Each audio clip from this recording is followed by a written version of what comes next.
Kaya ngayong araw na to, pag-aaralan po natin understanding and experiencing the fear of the Lord. Dahil napansin natin, kahit paulit-ulit natin, nabanggitin ito dito sa church o kaya naman i-preach that we need to have the fear of the Lord. Kailangan magkaroon tayo ng reverent awe, respect, and holy fear sa Panginoong Diyos. Pero kung hindi ganun kalalim yung pagkakilala natin kung sino talaga yung Diyos na kailangang bigyan ng mataas na respeto at papuri, hindi natin yun basta-basta magagawa. Kaya napaka-importante po na maintindihan natin at maunawaan natin kung sino ba talaga yung Diyos na pinaglilingkuran natin sa buhay. In Exodus chapter 20 verse 20, sabi niya dito, "Do not fear, for God has come to test you, that the fear of Him may be before you, that you may not sin." So, sabi niya sa mga Israelita, sabi ni Moses, lumapit kayo sa Panginoon, huwag kayong matakot. Okay, at pagkatapos, it is just a test para na sa ganoon, magkaroon kayo ng pagkatakot sa Kanya. Paano yun? Huwag kayong matakot sa Diyos para huwag kayong matakot na lumapit sa Panginoong Diyos at magkaroon kayo ng pagkatakot sa Kanya. So parang contradict, no? Pero hindi contradict yun. Ibig sabihin, dalawang klase ng fear dito, in-explain ni Moses, yung do not fear. Nung sinabi ni Moses, okay, ang Diyos natin, huwag kayong matakot lapitan o i-approach dahil nariyan siya hindi para sirain yung buhay natin, kundi may mga challenges na pwedeng mangyari sa buhay ng isang tao para ma-develop yung fear natin sa Kanya. Ibig sabihin, ma-develop yung respeto natin sa Panginoong Diyos that will protect us na mahulog sa kasalanan. Okay, napaka-importante pala yung magkaroon tayo ng fear of God para tayo ay maprotektahan mula sa kasalanan. Amen. Okay, kaya dito sa passage sa binasa natin sa Exodus chapter 20 verse 20, ipinapakita lamang nito na ang goal ng Panginoong Diyos sa bayan ng Israel ay hindi lamang dalhin sa promised land, kundi dalhin mismo sa kanyang sarili. Amen? Hindi niya agad dinala sa promised land, nag-wander sila sa wilderness ng 40 years, pero hindi ibig sabihin ay para pahirapan sila sa wilderness, kundi matutunan ng mga Israelites na magkaroon ng mataas na respeto at pagkatakot ang bayan ng Israel sa Panginoong Diyos. Amen? So minsan dumadaan tayo sa wilderness life, and that is a process for us to respect and develop an intimate relationship with God. Hindi ibig sabihin na pinaparusahan lang tayo ng Panginoon at pinapadaan tayo sa matinding challenges, kundi ang goal ng Lord, whatever circumstances and challenges that we are encountering right now, that is a part of test to develop a holy fear before the Lord. Na usually kapag hindi na sinasagot ng Panginoong Diyos yung ating mga panalangin, may mga pagkakataon na gusto ko nang magtampo sa Diyos. May mga pagkakataon na gusto ko nang magalit sa Diyos. May mga pagkakataon na gusto ko nang lumayo sa Panginoong Diyos.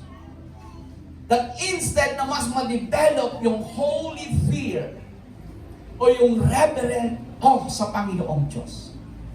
So nakita natin kung ano yung purpose dito ng Lord sa bayan ng Israel. For the Israelites to develop a holy fear before God, to protect the people of Israel from sinning. Pero ang problema, every time na nakaka-encounter sila ng challenges at circumstances, lagi nilang sinusumpatan si Moses. Dinala ba kami ng Diyos dito sa wilderness para dito kami mamatay? Diba? So ganun yung mga Israelites. Hindi nila nakita na paraan pala yun para ma-develop yung paggalang nila at makilala na lubusan kung sino yung Diyos na naglabas sila sa kanila mula sa Egypt papunta sa Promised Land. Okay? So, dito sa passage na binasa natin, Exodus 20:20, pinapakita lamang nito kung paano na ang bayan ng Israel ay matutong sumunod sa Panginoon. para sila ay mailayo sa kasalanan. According po sa survey, around 64 to 66% ng mga young people na mismong lumaki sa church, from kids ministry, youth ministry. But when the time na sila ay naging young adult, siguro age 19 yan to 35 or hindi ko alam. Pero kasi iba yung bracket ng young adult sa Western about 18 years old. Dahil 18 years old, separate na sa magulang. Kaya from 18 years old sa kanila to 22, that is considered young adult. Pero sa atin, consider natin about 19, okay, then nasa 30, si Kuya Jandre, consider parang pasok pa siya sa young adult kahit wala na siya sa kalendaryo. Pwede rin yun. Okay. So about 64 to 66% ang laki ng porsyento ng mga young adult ang nawawala at hindi nakakapagpatuloy sa paglilingkod. Iba't ibang factors. Okay, yung dahilan. Isa sa mga dahilan ay yung tinatawag na second-hand faith, because of second-hand faith.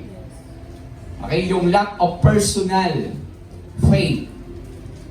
Halimbawa, lumaki yung isang bata sa isang godly family, Christian family, bata yan, kasama sa simbahan, okay, sige punta tayo sa simbahan, but without personal encounter nung batang yan sa Panginoong Diyos, asahan mo. Pag naging young adult na yan, kasi nung bata pwede pa yung, o sige pag sumama ka, i-bornham kita, i-ASM kita, pwede pa yun eh. Pero pag lumaki na, hindi na. Kung maloko mo, okay? Yan na yung nangyayari. Okay, so, ibig sabihin, walang personal na relationship na na-develop doon sa isang young adult sa Panginoong Diyos. Isang factor yon. Hindi naman ibig sabihin na yun lang yung dahilan. Kaya lagi namin sinasabi sa mga anak namin, hindi porke anak kayo ng pastor, sumasama kayo sa church, kaya kayong i-sustain nung pagsama-sama nyo sa amin. Okay, kaya kayong i-sustain ng pagtugtog nyo. Hindi yon.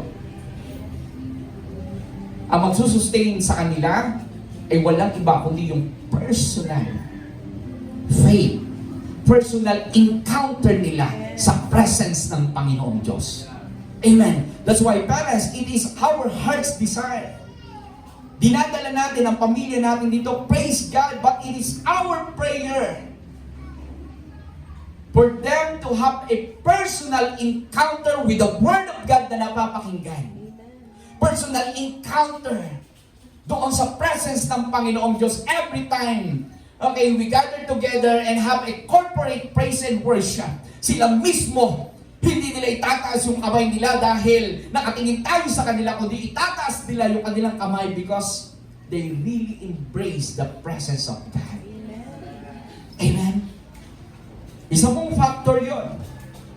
Isa pang factor ay yung hypocrisy and yung mga offenses na na-experience ng mga young adult sa church.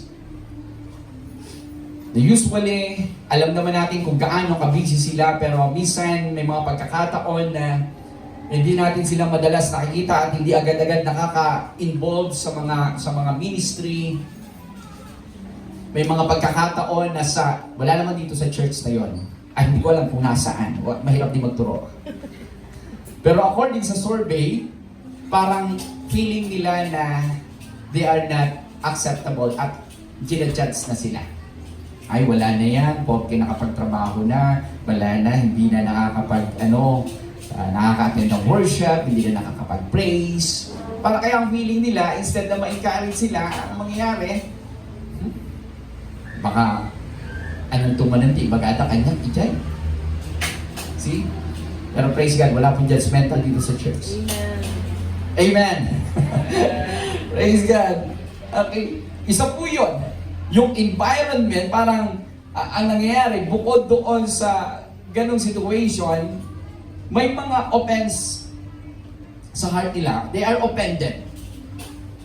Naalala natin nung si Atineri nag-preach dito nung nakaraan at sabi ko one time, when the Lord used her for the first time na mag-preach dito noon, sabi niya, pagpasok niya dito sa church na to, ang agad na naisip niya, ilang buwan na naman kaya ako dito.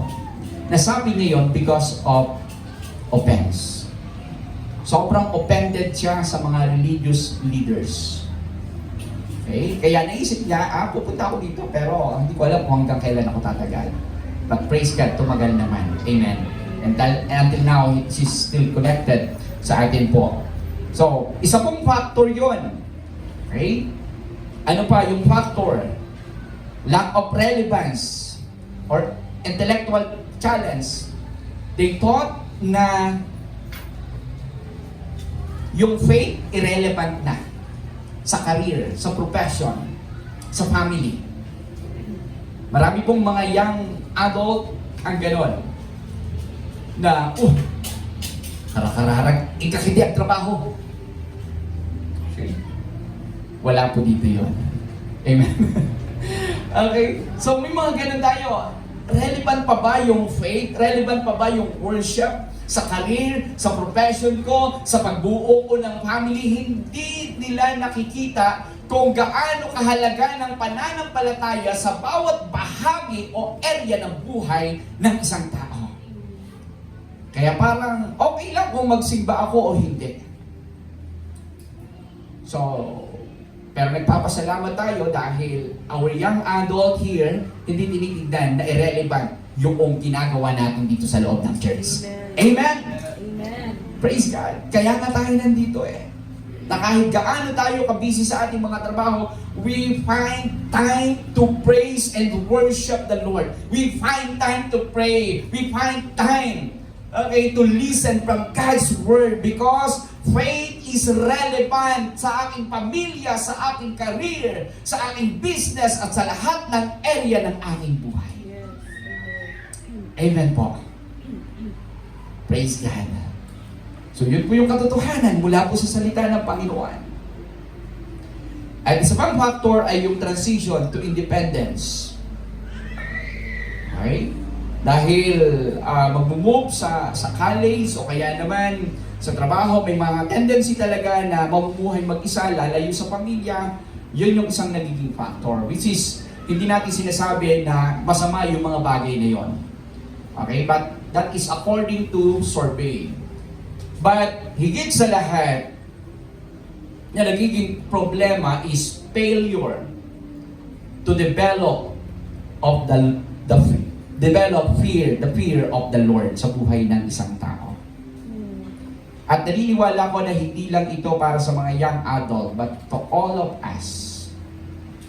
Ang hirap masustain yung pagsiserve natin sa Panginoong Diyos without the holy fear. Amen. Without having the fear of the Lord. Kung halimbawa, nagsiserve lang ako for the sake of serving, dahil ayaw kong bitawan yung title ko, halimbawa, dahil tinawag niya akong pastor, natural, mag-preach ako, mag-serve ako. But if that is the only desire and motivation why I am doing this, hindi po magtatagal, hindi masusustain. Amen. So each one of us, wala pong excuse kahit po kami. We need to keep developing your own fear of the Lord. Holy fear or yung reverence sa Panginoong Diyos. Amen. Para na sa ganon, hindi po tayo biglang manghina kapag may dumadaan ng mga circumstances at pagsubok sa buhay. Ngayon po, tignan natin ang Proverbs chapter 2 verse 1. My son, if you accept my words and store up my commands within you, so that you incline your ear to wisdom and apply your heart to understanding. Yes, if you cry out for discernment and lift up your voice for understanding. If you seek her as a silver and search for her as for hidden treasure, then you will understand the fear of the Lord and find the knowledge of God. Amen. For the Lord gives wisdom, from His mouth come knowledge and understanding. He holds success in store for the upright. He is a shield to those whose walk is blameless, for He guards the course of the just and protect the way of His faithful ones. Alam nyo, complete package to. Kaya next Sunday, chapter 3 na kaagad tayo ng Book of Proverbs. Marami pa tayong matutunan sa Book of Proverbs, chapter 2. Pero I think, dito sa binasa natin ngayon, sapat po ito para maunawaan po natin kung ano yung ibig sabihin ng fear of the Lord at kung paano yan madidevelop sa buhay ng bawat isa sa atin. Amen. The word knowledge na tinutukoy po dito doon sa verse 5. Kasi dito, then you will understand the fear of the Lord and find the knowledge of God. So alam po natin na maraming mga tao ang nakakakilala sa Panginoong Diyos. Amen po. Pagtanungin mo, kilala mo ba yung Diyos? Okay, yes, kilala ko yung Diyos. Pero yung pagkakilala sa Panginoong Diyos is not just intellectual or casual. Pagdating dito sa usapan ng Book of Proverbs chapter 2 verse 5. Okay? The Lord and find the knowledge of God. The knowledge that is na pinag-uusapan dito is experiential knowledge. O ito yung tinatawag na personal yada. Ibig sabihin ng yada is to know. Ito yung personal na pagkakakilala ko sa Panginoong Diyos na pinaglilingkuran ko at hindi lang ito yung pagkakilala ko dahil narinig ko sa ibang tao. Amen. Remember, si Job. Diba? So sa mga unang bahagi ng kanyang buhay, kilala niyang Panginoon, but yet he respect God. But doon sa latter part ng kanyang buhay, now I know. Naririnig lang kita, pero ngayon, naranasan na kita. Amen? Ilan po sa atin ang ganon? Yung napapakinggan lang natin ang Panginoong Diyos, pero nagpapasalamat tayo dahil hindi lang natin napakinggan yung patungkol sa karakter ng Panginoong Diyos, kundi naranasan natin that totoo nga, our God is Jehovah Jireh. Our God is our Jehovah Nissi. Our God is Jehovah Shalom. Bakit? Hindi lang dahil narinig mo sa tao, kundi naranasan natin mismo. And that is the find the knowledge of God. Yan yung tinutukoy dito, personal yada. Experiential knowledge. Yung talagang pagkakakilala natin ng mas malalim kung sino ba yung Diyos na pinaglilingkuran natin. At ang sarap po nito, kapag kasi wala tayong personal knowledge, o hindi natin na-experience yung knowledge of God, patungkol dito, yung experiential knowledge, may tendency na madali para sa atin na bitawan kung yung paglilingkod natin sa Panginoon. Pero bakit hanggang ngayon nandito pa tayo? Bakit ngayon patuloy tayong naniniwala at nananampalataya sa Panginoong Diyos? Dahil minsan ko na siyang naranasan sa buhay ko. At naniniwala ako na patuloy ko siyang mararanasan sa buhay ko. Amen? Mabuti ang Diyos. Amen. God is not good for once in a while. But He is good all the time. Amen? Praise God. How many of us merong desire na mas ma-experience pa natin ang Diyos? Amen. Wala na, Pastor, na-experience ko na yata lahat ang gusto kong ma-experience mula sa Panginoong Diyos. Hindi po. Malinaw ang salita ng Panginoon. Call unto me and I will answer you and I will show you great and mighty things which you do not know. Praise God. Alam niyo, nakaka-excite sa buhay ng mananampalataya. Hindi parang routine. Kung ang buhay ng tao, alam niya na kung ano yung mangyayari bukas, based sa situation o sa kakayanan na meron na nasa kanya o based sa environment na meron ngayon. Boring po ang buhay kapag gano'n. Pero kung yung buhay na alam mo na merong bagong gagawin ng Panginoong Diyos sa buhay natin, exciting po yun. Amen po ba?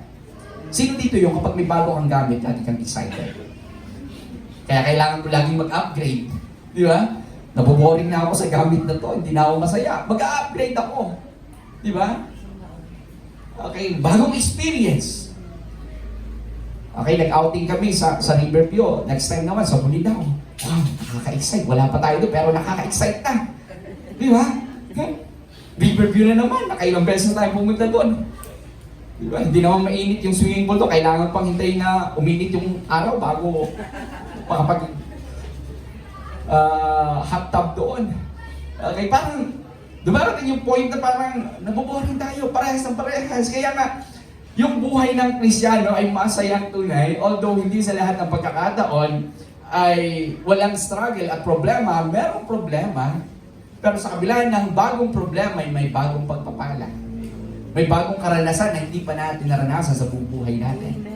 Amen. Kaya hindi po boring ang buhay ng mananampalataya. Amen po. Kaya yung knowledge na tinutukoy niya dito is experiential knowledge. Understanding and experiencing the fear of the Lord. Okay, dito sa verse 5 na ito, this is just the result of the preceding verses na binasa natin from verse 1, na kung saan, yun po yung ating pag-aaralan. In this passage, makikita po natin that the fear of the Lord is not automatic. Kaya pala ang hirap. Na kapag sinabi ko sa anak ko, o magkaroon ka ng respeto sa Panginoong Diyos, hindi ka agad-agad magagawa. Hindi ganun kabilis. Hindi ibig sabihin sinabi ko na sa kanya, o dinownload ko na kay Hane, eto yung fear of God, okay, irespeto mo ang Panginoon, i-worship mo ang Lord, hindi yan automatic na makikita sa kanyang buhay. Based from the passages na binasa po natin. Okay, although, in Isaiah chapter 11, verse 1 to 3, okay, sabi niya dito, a shoot will come out from the stump of Jesse, from his roots a branch will bear fruit. The Spirit of the Lord will rest on him, the Spirit of wisdom and of understanding, the Spirit of counsel and of might, the Spirit of the knowledge and fear of the Lord. And he will delight in the fear of the Lord. He will not judge by what he sees with his eyes or decide by what he hears with his ears. Ang tinutukoy po dito si Jesus Christ. At nagpapasalamat po tayo dahil tinanggap natin si Jesus Christ as Lord and personal Savior ng buhay natin by God's grace. Hindi po ito dahil sa sarili natin, kundi dahil yan sa grace ng Panginoon. And one of the gift of grace is having the fear of the Lord. Bakit? Na-restore po yung relationship ng tao sa Panginoong Diyos. At kapag hindi na-restore yung relationship ng tao sa Diyos, kahit pilitin mo yan na respeto ang Diyos, walang relationship eh. Walang respeto. Hindi niya magagawa. Diba? So kaya nagpapasalamat tayo, lahat po tayo, nabigyan ng pagkakataon, okay, to have the fear of the Lord because of God's grace sa pamagitan ng kanyang anak na si Jesus. Amen. Okay, and Proverbs chapter 2 verse 1 to 5. Okay, makita po natin dito, na yung understand the fear of the Lord and having knowledge of God is the result of actively seeking wisdom. Sa mga nakaraan, pinag-aralan natin that the true foundation of knowledge and wisdom is having the fear of God. Okay? And this pursuit involves, number 1, accept and store up God's Word. Or yung tinatawag na internalization. Proverbs chapter 2 verse 1, my son, if you accept my words and store up my commands within you. Ito po yung sinasabi niya. Pag sinabing accept my words, and emphasize po nito kung gaano natin pinapahalagahan yung salita ng Panginoong Diyos na ating napapakinggan, that eventually it will protect yung buhay po natin. Amen po. So acceptance is a doorway. So sa madaling sabi, this means welcoming instruction without resistance. May mga pagkakataon na nakakausap tayong tao, may sinasabi sa atin yung tao, pero oo tayo ng oo, pero sa puso natin, pag-chinday tayo. Diba? May mga gano'n, no? Maniwala pa sa'yo. Eh sa dinami-dami ng sinabi mo, kahit isa walang tumama. Kaya may resistance. Hindi natin tinatanggap. Pag sinabing accept my words, ibig sabihin, yung pagtanggap sa salita ng Panginoong Diyos na walang pagkokontra sa ating puso. minsan parang ang hirap, may mga pagkakataon na sinisisi natin o tinitignan natin, kasi ganito yung pagtuturo, kasi ganito yung pagpipreach, kasi ganito yung pag-share sa Bible study, kaya wala tuloy akong naintindihan. May mga ganun ba tayong experience? Okay? So, baka ang problema minsan ay wala doon sa nagtuturo. Lagi nyo naririnig to sa amin ni Pastora Jonah na sa amin, pinipilit namin yung sarili namin na kahit sino yung tamayo, we need to listen, accept from God's word. Kasi nga, kahit sa lahat ng sinasabi niya na para bang ang hirap tumama, okay, doon sa pinaka-tinutumbok nito, naniniwala ko kung salita ng Panginoong Diyos yan, meron at meron tayong mailalagay sa ating puso. Amen? Okay? So, yun pong ibig sabihin ng accept. Kung may tinuturo sa iyo ang iyong magulang, or nanay, or tatay, ipunin mo sa puso mo. Huwag pagkatapos ng mapakinggan ay bibitawan, at pagkatapos, agad-agad, hindi may a-apply sa buhay. So, we have to welcome in our hearts yung instruction po ng salita ng Panginoon. At ang approach ay yung eagerness when it comes doon sa pag-receive ng instruction mula po sa salita ng Panginoon. Hindi natin tatanggapin yung salita ng Panginoong Diyos na para bang baliwala. Kung maintindihan ko, okay. Kung hindi, hindi. Nagpapasalamat tayo sa Panginoon dahil talagang kapag nakikinig tayo ng salita ng Diyos, naka-focus yung attention natin. Para kang nanonood sa isang teleserye na kahit amoy na yung sunog ng sinaing mo, wala kang pakialam, hindi mo napapansin kasi nakapokus ka doon sa pinanonood mo. That is how we accept the Word of God in our hearts. Amen? Amen. Praise God. So sa madaling sabi, yung acceptance ay yung pagiging bukas natin at pagkakaroon ng kapakumbabaan sa mensahe ng Panginoong Diyos na ating napapakinggan. Hindi dahil gusto natin yung mensahe, kundi dahil alam natin na kahit tumatama sa ating mga puso at isipan, merong epekto sa pagbabago ng ating buhay. Amen. Amen po ba? Amen. Kaya yung mensahe kapag salita ng Panginoon, hindi po siya pinipili. At bago pa natin papipiliin yung papakinggan natin, unang-una sa amin na kapag nag-preach kami, ang hirap naman na kapag nag-preach kami, pinipili namin yung ipinipreach namin. Okay? To the point na, ito kasi hindi ko pa nagagawa itong bagay na ito, kaya huwag muna. Okay, baka mapansin nila na hindi ako ganyan. Kaya, pipiliin ko. Okay? Anong gagawin? I-tolerate yung mga ganon? Hindi po, mga kapatid. We have to reflect kung talagang tumatama sa atin yun at hindi tayo ganon. Ibig sabihin, the Word of God is two double-edged sword, sabi doon. Penetrating even to the dividing soul, spirit, joints, and marrows, and it judges the thought and attitude of the heart. That is Hebrews chapter 4, verse 12. Ibig sabihin, bago pa natin i-preach, ako dapat muna yung tumanggap nito. Yung tipong namimili ka ng i-exhort mo pero ang iniisip mo agad ibang tao, mali po yun. Hello? Amen. Pag pipili tayo ng isi-share natin, i-share ko man ito. Nakita ni Kabsat Kastulti style na baring na makapanulot. Hindi po ganoon, amen? Okay, i-preach ko to, Lord, thank you dahil ako mismo naka-receive ng mensaheng ito. Alam niyo po, iba yung pakiramdam. Alam mo na kahit hindi ka pakinggan, pero ikaw mismo na-bless doon sa binasa mo, iba po yung dating doon at impact sa buhay mo. Hindi po tayo nagsishare dahil gusto lang natin may ma-share tayo. Gusto natin mag-reflect tayo doon sa sinishare natin. So that is how we accept. Ibig sabihin, pinagtutuunan natin ng pansin. Amen? At magkaroon ng teachable spirit, yung makakapakinig nito at yung nagbabasa po nito. That is the most important thing. accept the word. Ibig sabihin, we need to have a teachable spirit. Praise God. Amen?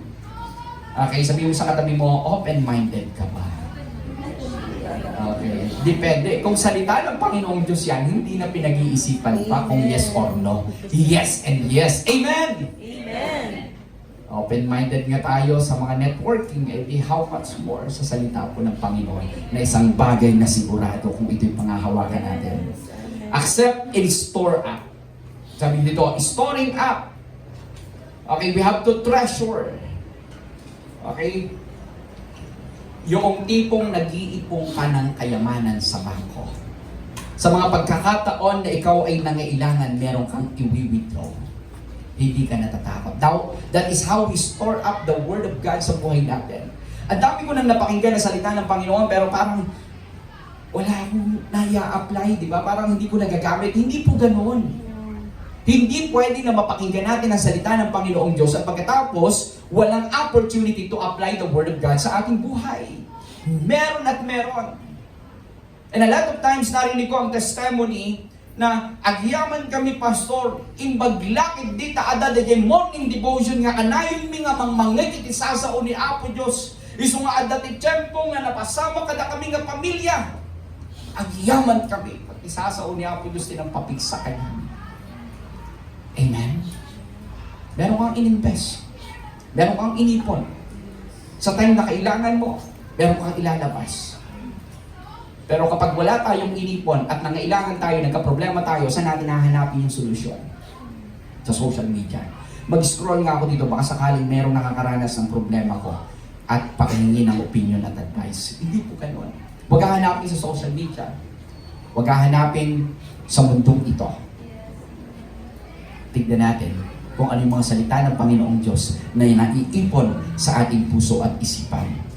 Amen. Anong sabi ng Psalms 119 verse 11? I have hidden your word in my heart that I might not sin against you, Lord. Bakit? Kapag itinago natin ang salita ng Panginoong Diyos, hindi sa aparador o sa cabinet natin, kundi sa ating puso, meron tayong panlaban sa mga temptation na kinaharap po natin sa ating buhay. Remember that Jesus Christ, when He was tempted 3 times, si Jesus Christ na yun, pwede niyang sabihin, okay, kay Satan, ngayon din matupok ka. Okay, pwede niya sabihin yon, pero ilang beses na sinabi ni Jesus Christ, it is written, it is written, it is written. See, that is how we store up the Word of God in our hearts. That's the benefit. Sino dito yung nagsasawa na makinig ng salita ng Panginoon? Wala pa. Sino dito yung patuloy na nananabik sa salita po ng Panginoong Diyos? Amen? Yung feeling mo, may ibabang ko na naman ako ngayon, may i-deposit na naman ako ngayon. Ang sarap, di ba? Anong mas masarap? Yung pumilma ka ng, mag-ilout ka ng deposit form o yung withdrawal slip? Minsan pag withdrawal slip na yung hawak, diba? Parang ganun eh. Pero sa kabilang banda, masaya ka pa rin dahil meron kang wini-withdraw at magagamit. Amen? Pero masaya yung nagdi-deposit. Paano ba yan? Hindi ko na-experience yung pastor eh. Okay, but anyway, importante po ang salita ng Panginoon na dinideposit sa ating puso. Importante yung scripture intake every day. May morning devotion tayo. Laging may kaparaanan ng Panginoong Diyos para mangyari to. Yung actively memorize the Word of God. Amen po ba? Okay, make journal. And at the same time, okay, yung obedience to the Word of God. The time na kinailangan natin ang salita ng Panginoon, all we have to do is follow the Word of God. Follow the conviction of the Holy Spirit through His Word. Amen. Number 2, it involves incline and cry. To understand the fear of the Lord, to understand and ano sabi ko kanina? Okay, to understand the fear of the Lord and having the knowledge of God. Pangalawa, incline and cry. So, it requires po yung active effort. In Proverbs chapter 2 verse 2, sabi dito, so that you incline your ear to wisdom and apply your heart to understanding. Yes, if you cry out for discernment and lift up your voice for understanding. Yan po yung sabi ng Bible. Pag sinabing incline your ear, we have to listen attentively. This is active listening. Pag active listening, hindi pwedeng walang submission. Pag active listening, napakinggan natin, submit, magpasakop, apply, humble ourselves before God, and acknowledge, Lord, tama ka. Yung sinasabi mo, Lord, tama. Yung sinasabi ko, mali. Okay, that is active listening. Amen po. Okay. So, aside from studying the Word of God, napaka-importante yung pakikinig po ng salita ng Panginoong Diyos. Romans chapter 10 verse 17, sabi dito, faith cometh by hearing, in hearing the Word of God. Praise God. Kaya, pag hindi na-develop yung faith natin, kanino boses yung madalas na napapakinggan natin? Kasi pag boses ng Panginoong Diyos, yung sinasabi niya, anak ko, mahal kita, anak ko, mahal kita, mahal kita. Pag lagi natin napapakinggan yon, merong assurance at security. Na regardless of challenges that we may encounter in this life, na napapakinggan natin, mahal ka ng Diyos, mahal ka ng Diyos. E paano kung lagi natin napapakinggan, failure ka, rejected ka, hindi ka accepted? Okay? So mawawalan po tayo ng pag-asa.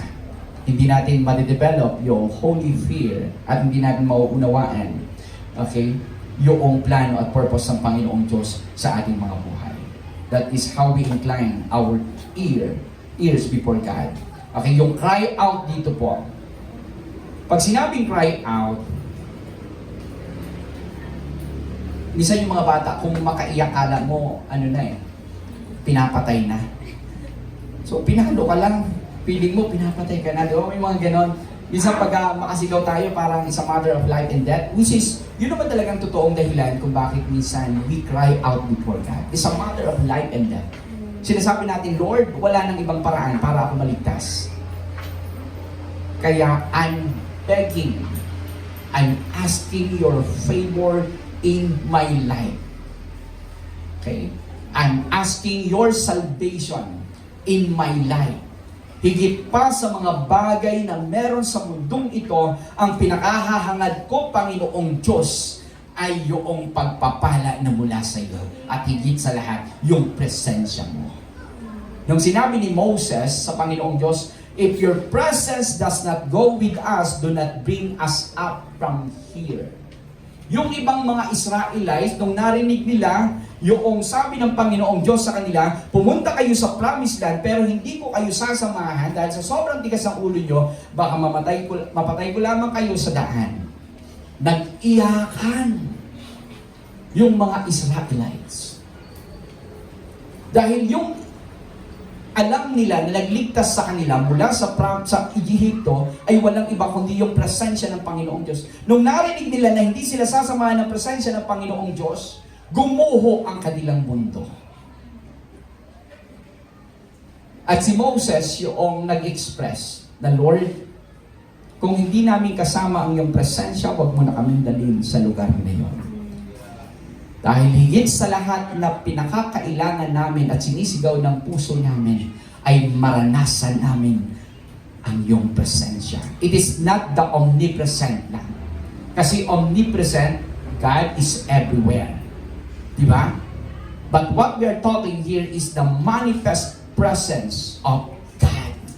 Yung visible na presensya ng Panginoong Diyos na sa kabila ng mga circumstances at challenges, kitang-kita sa buhay po natin na may pagkilos ang presensya ng Panginoong Diyos kung paano niya tayo iniligtas sa mga circumstances na ating pinagdadaanan. Amen.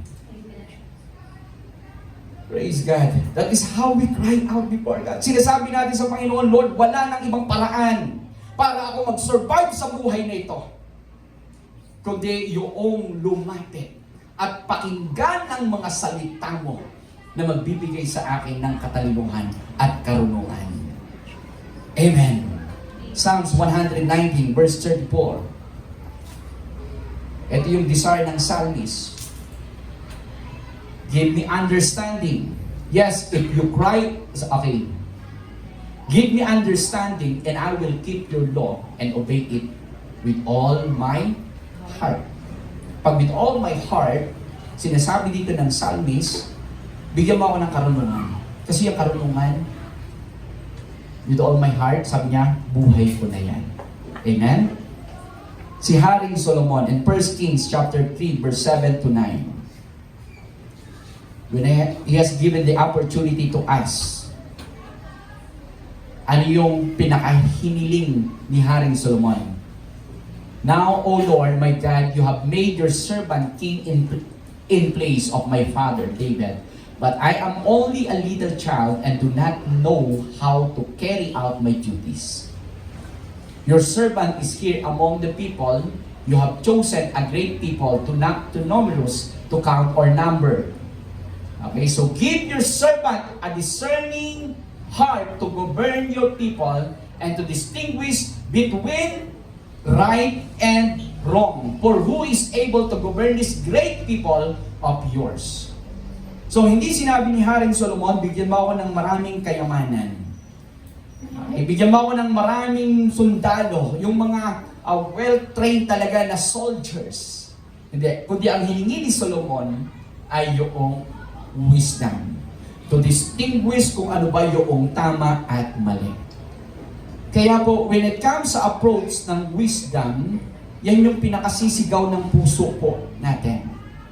Ang patuloy na matuto ng mga bagay mula po sa salita ng Panginoon. In James chapter 1 verse 5,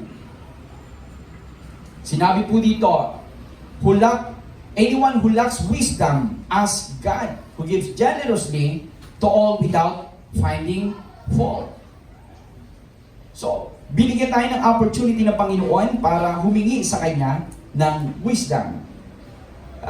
Kahit yung tao na pinakamarunong at expert sa isang bagay, without wisdom that comes from God, kung alam niya doon siya sanay na sanay, may tendency na mapipail siya. Okay. There's one time, I heard this testimony from Manong Nelson.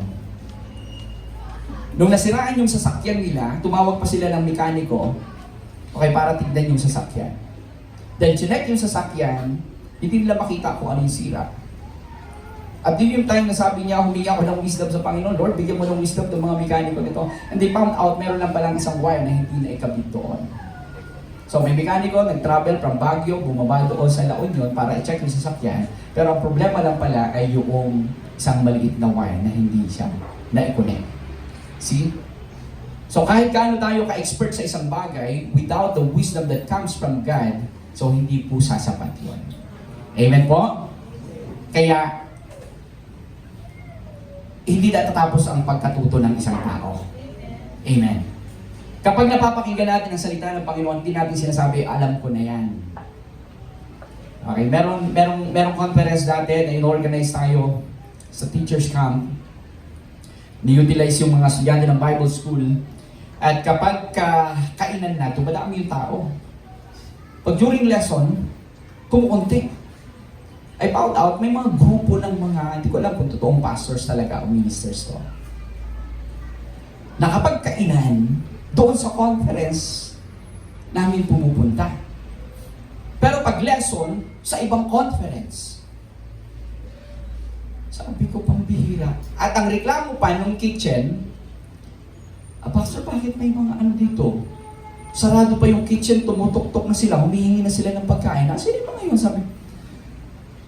So one time, tinawag ko si Pastor Jeremy, sabi ko, hindi ko alam si Jeremy o si Brother Edgar noon, abangan nga natin sa pinto yung mga tao niya. Para ma-identify namin kung sino. So tinignan namin, nakita namin kung sino. Kain, okay. Then during lecture, wala sila. Pumunta kami doon sa isang conference hall, nakita namin nandun sila. So sabi ko, pag mamayang hapon at kainan, nandito uli ang mga yan, kailangan mong kausapin. So sa madali sabi, hindi naman natin pinagdadamot yung pagkain. Pero gusto lang natin mapakinggan ko ano yung intention nila. Pagpasok sa pinto, so sabi ko, Pastor, saan po kayo umattend ng conference? Doon sa kabila. Pero dito naman po kayo nakikikain. Oo, kasi mahal ang registration sa kabila. Kaya hindi kami nagbayad ng registration. Kapag kainan, punta na lang kami dito. Paano po kayo natututo? Ano po yung natututunan nyo sa lesson dito sa conference na to? Di ba litang ang mumidetan? Ha? So sabi ko, ang tindi ng mga to. So anyway, at least kinausap natin, wala namang ipagtabuyan natin, ang ganyan pala kayo. So, pastor ba talaga kayo? Impostor. So, may mga tao na gano'n. Di ba? Yung attention ay para bang nandun siya, pero sa puso at isip niya, hindi ko kailangan niya kasi alam ko na yan. Hello? What is the purpose na nandun ka? To just give suggestion, advice, saying na kung ano yung alam ko mas mabuti kaysa sa alam ninyo? So, I don't think na yun yung pinakamatalinong tao. Every time we approach God's Word, na kung sino pa yung nagsasalita dyan, if it is God's Word, cry out.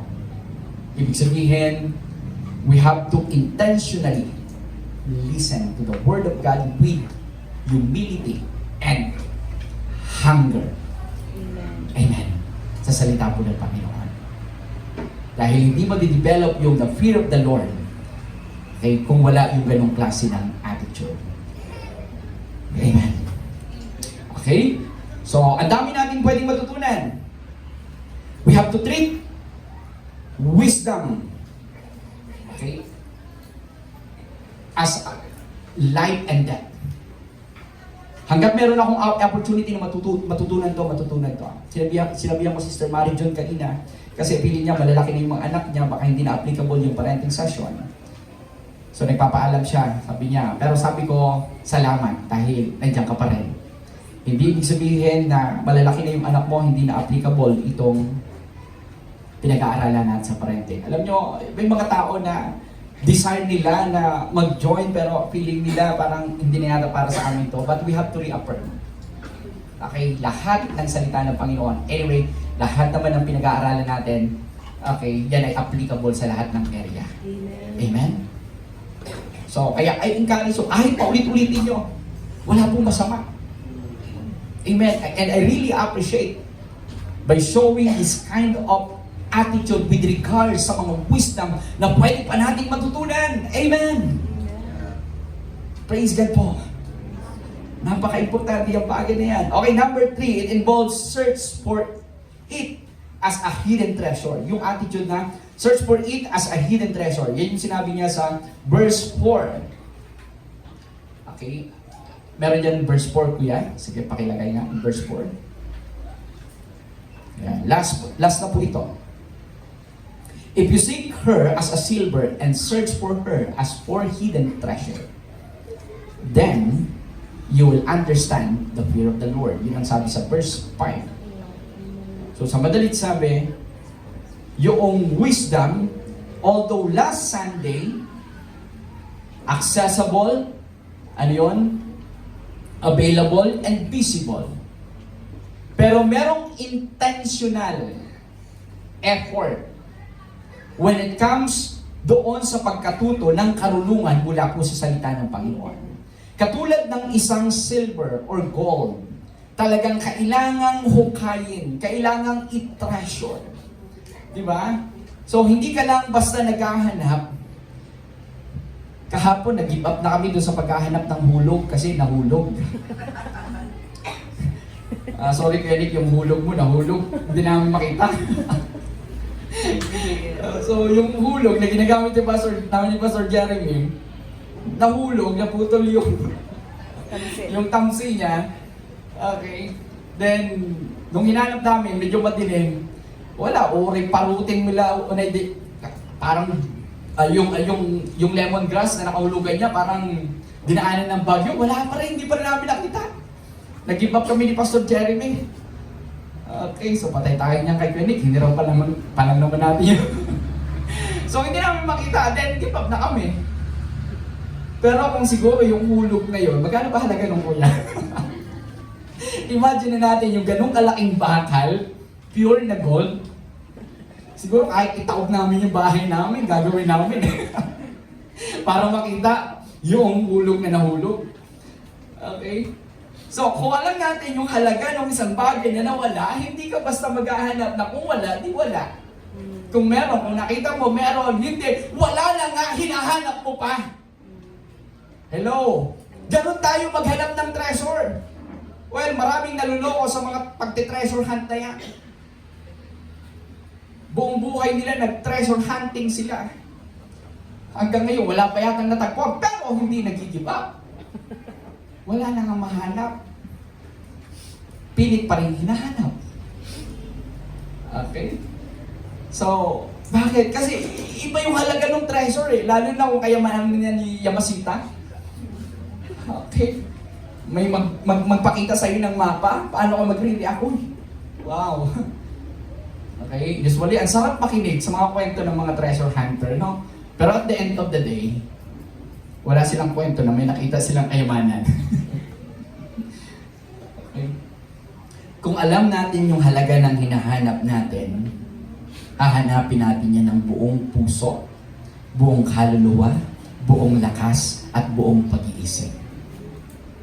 Pagdating sa paghahalaga ng karunungan mula po sa salita ng Panginoong Diyos, gaano tayo nagiging ka-intentional? Amen?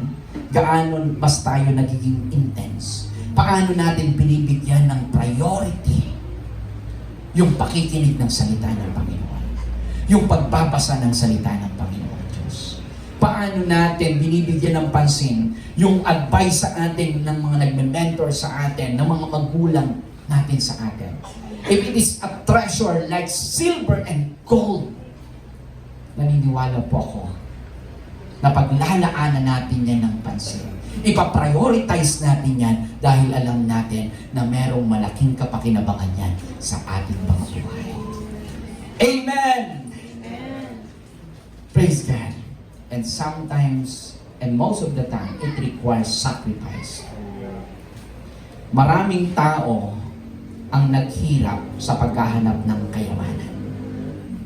Na ibenta lahat ng mga mahalagang bagay sa kanila para lamang may pangsuporta sa treasure na hinahanap nila. Hello? May kakilala na ba kayong taong ganon? Na bankrupt yung buhay sa paghahanap ng kayamanan. And sometimes, searching for this kind of treasure, it requires sacrifice. Time, effort, talent, and sometimes, finances. Kaya nga pag may mga conference na hindi free, marami nang hindi umaattend. Bakit? Uy, nagninamot, mabalin-kumot nga mangigday ta iti YouTube. Kaya pag wisdom, not knowing na yung registration fee sa mga training nila Sister Jess hindi bumababa. Kasi that is how, sorry Sister Jess pero in-explain ko lang to. Kaya hindi bumababa because that is how they treasure the wisdom na pwede mong matutunan at pwede natin matutunan sa training na to. Hello? Sometimes when we go to the place, libre yung conference, pero pag pumunta tayo doon, may bayad. Kasi mamamasahe ka, pang hotel mo. But this is wisdom.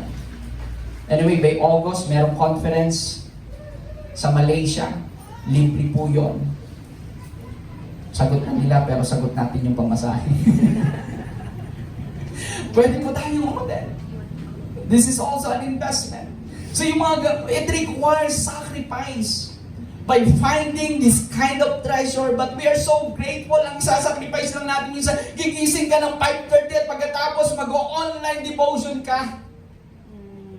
Hello?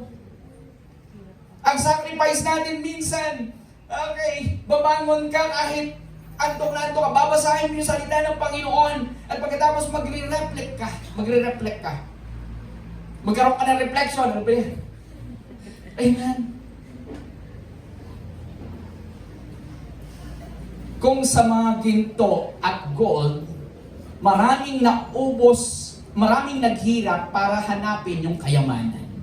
Pero naniniwala ko, sa pagtitreasure ng salita ng Panginoon, even it requires sacrifices.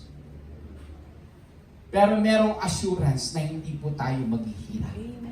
Merong assurance na hindi tayo mapababayaan. Merong assurance na yung destination na patutunguhan ng buhay natin ay punong-puno po ng pagpapala at pabor mula sa Panginoon. Above all else, fulfillment and satisfaction sa buhay po ng isang tao. Kaya nga sinabi mismo ni Jesus Christ, blessed rather are those who hear the word of God and those who obey it. We have to understand the real definition of blessing. It is not just accumulating the things that we want to experience and to have in this world,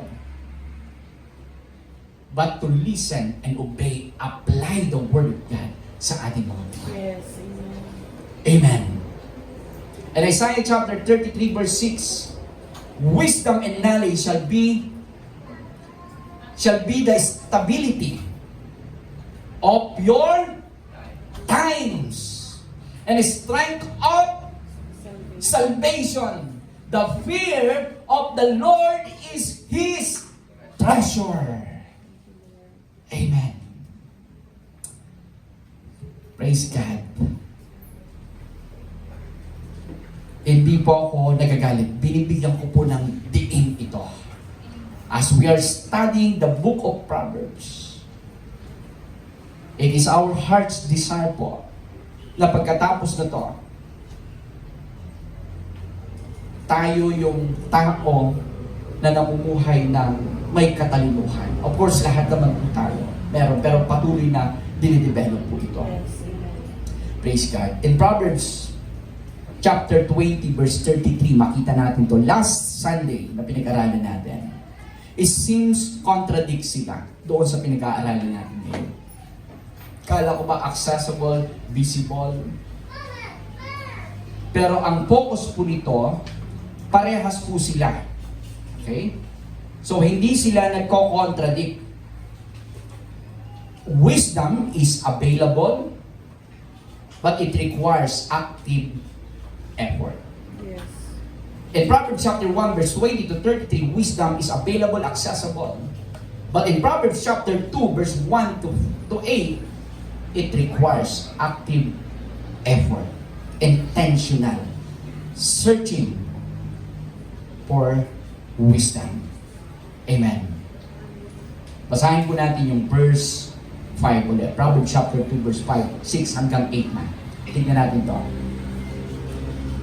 Pagkatapos nung ngayon, sabi niya, then you will understand the fear of the Lord and find knowledge of God. So kung meron tayo nung mga preceding verses po na yon, it's not about do's and don'ts ha, hindi po yung pagiging legalism ito. Kundi ito yung desire, yung mga sinabi natin kanina, na 1, 2, 3, those are desire na dapat nasa puso ng isang tao in order for us to have an intimate relationship with the Lord Jesus Christ. Amen. Para mas makilala po siya ng lubusan. Because yung verse 5 is just the result. And what is the result? Then you will understand the fear of the Lord. So the more na mas nakilala natin ang Panginoon at the more na mas naging intimate tayo sa Lord, the more na mas irerespeto natin ang Panginoong Diyos at lahat ng bagay na gagawin natin, wala tayong ibang hangad kundi ang ma-please siya, mag-glorify siya sa ating buhay. Kaya yan po yung sabi, the fear of the Lord and find the knowledge of wisdom. And at the same time, ay ma-experience po natin, patuloy po natin ma-experience ang Panginoong Diyos sa ating buhay. Dahil kahit sinasabi natin na matagal tayo ng Kristiyano, and yet we don't have this desire to experience the manifest presence of God sa ating buhay. Ang buhay ng Kristiyano minsan nagiging boring. Nawawala yung desire to experience God. Kaya huwag po tayong tumigil. Amen? Na maranasan ang kanyang kalwalhatian sa ating buhay. Verse 6, for the Lord gives wisdom, and from His mouth come knowledge and understanding. saan galing sa Panginoon. Hindi ko pala kailangang pilitin yung sarili ko na irespeto ang Panginoong Diyos. Dahil hindi ko magagawa yan kung wala akong malalim na relationship sa Diyos. Kung wala akong malalim na pagkakakilala sa Panginoon. Pero, having the fear of God is normal if we have this intimate relationship with the Lord Jesus Christ. Tumayo nga po tayong lahat. Verse 8, 7 and 8. Sige po. This is the benefit. This is the promise. Last Sunday, we have heard about the warnings. Kaya nga, now or never. Although may warnings, pero nakita natin ang dulo ay katagumpayan sa buhay natin bilang isang Kristyano. And now, sa verse 7 hanggang 8. Behold success in store for the upright. He is a shield to those whose walk is blameless. Amen. For he guards the course of the just and protects the way of his faithful ones. Dapat po ba tayong magpasalamat sa Panginoon? Dapat po ba na magdiwang tayo? Dahil kung ano yung tinuturo ng Diyos mula sa kanyang mga salita na nagbibigay sa atin ng karunungan at maunawaan kung sino yung Diyos na pinaglilingkuran sa ating buhay, maglilid po sa atin sa mas mataas na respeto sa ating Diyos na pinaglilingkuran.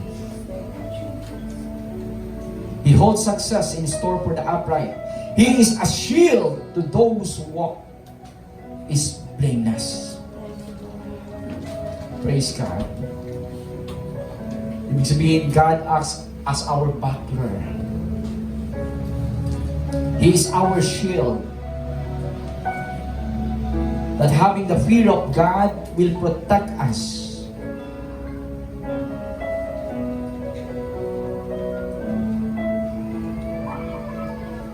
Yung tipo sa buhay natin na bakit meron tayong kapayapaan sa kabila ng nangyayari sa paligid po natin. Why? Because this is the promise of God sa ating buhay. He is our shield. He will guide our path sa anumang challenges na dinadaanan natin sa buhay po na ito. Awitin na natin yung worship song natin kanina. Amen. Praise God. Hallelujah. Thank you, Jesus.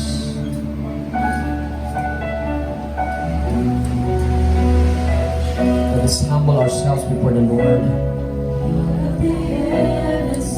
And as we take this communion today, amen. Can we come before the Lord with a humble heart, with deep respect to His presence? Hallelujah. Thank you, Jesus. To Him upon the throne. Thank you, Lord. Thank you, Lord. Holy, holy, you are worthy. Praises to the Son of God. Jesus, you alone are worthy. Crowned in righteousness and peace. Glory, glory, Hallelujah. Thank you, Jesus. hallelujah. May I ask the leaders to please distribute the communion, Praises to cup the and the bread. great I am. Hallelujah. Hallelujah. Hallelujah. The sound of joy with Come on, leaders. angels singing. Worthy is the Lamb of God, Lord of the heavens and the earth, the Savior, Redeemer, is and Lord.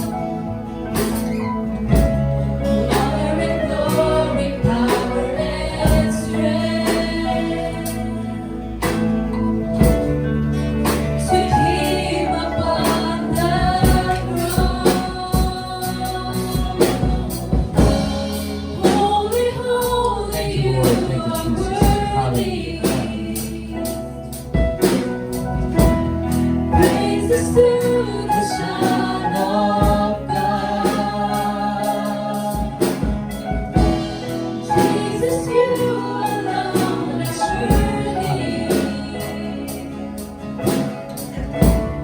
Crowned in righteousness, set free. Glory, glory, hallelujah. Praises to the great I am. Hosanna, join with angels singing. Worthy is the Lamb of God. Jesus Christ is worthy of our praises. Hallelujah. Our worship. Thank you, Jesus. Thank you, Lord. Hallelujah. Praises to the Son of God.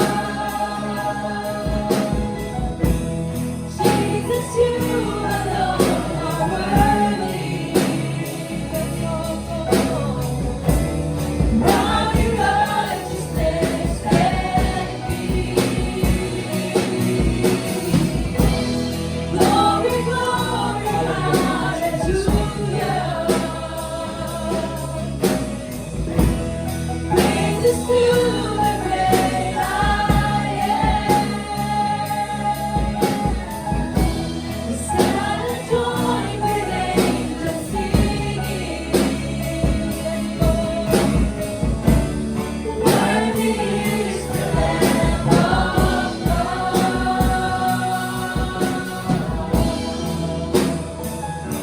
Hallelujah. Thank you, Jesus. Thank you, Lord. Thank you, Lord. Amen. Amen. Dakilang Diyos na makapangyarihan sa lahat, marami pong salamat. Sa mga pagkakataon na kami ay malayo sa inyo dahil sa kasalanan, Ikaw po yung gumawa ng paraan para ma-restore ang aming relationship po sa inyo. At maranasan po namin ang kalwalatian mula po sa inyo. Ang kapayapaan, kagalakan, at ang pagmamahal, Panginoon, na walang katulad. Lord, nagpapasalamat po kami dahil sa ginawa mo sa cross para sa katubusan ng aming kasalanan. We can come boldly into your very throne. But we will do it, Father, with high respect to you. By doing things that pleases you, O God. And we're doing this, Lord, not out of duty and obligation, but as an ultimate expression of our love and worship to you. Kaya kung meron man sa amin, Panginoong Diyos, sa umagang ito na para pang tinitignan namin ang sarili namin na hindi po kami karapat-dapat sa inyong harapan. Nagkakamali po kami. Dahil namatay ka sa cross at hinugasan kami sa pamagitan ng iyong banal na dugo para kami ay makalapit po sa inyo at maging karapat-dapat sa inyong harapan. And help us to come before you today with thanksgiving in our hearts, acknowledging to love you, to worship you with all of our hearts, soul, mind, and strength.